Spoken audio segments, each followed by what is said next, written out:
、イサミです。こんにちは。はい、髪切りました。はい、今日はね、伊良湖の方に来てます。ちょっとオーストラリアから離れて日本の海でも練習しようと思って、そんな軽々しく、行ったり来たりできる話でもいいんですけどね。まあいろいろあってですね、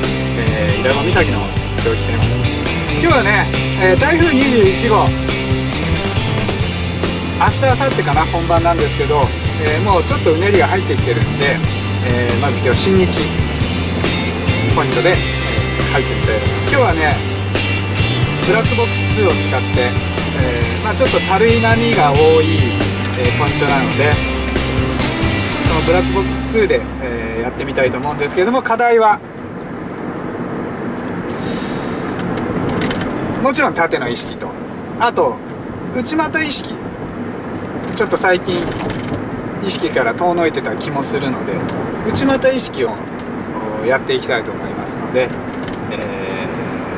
もう一回言います。縦の意識と内股意識、もう一つ加えようかな。ボトムに入った時腰をね、低くする、この3つをちょっと意識してやっていきたいと思います。まあ何個もね意識するっていうことはちょっと難しいので、この3つ必ず乗った時に意識してやっていきたいと思います。やってみましょう。やってみます。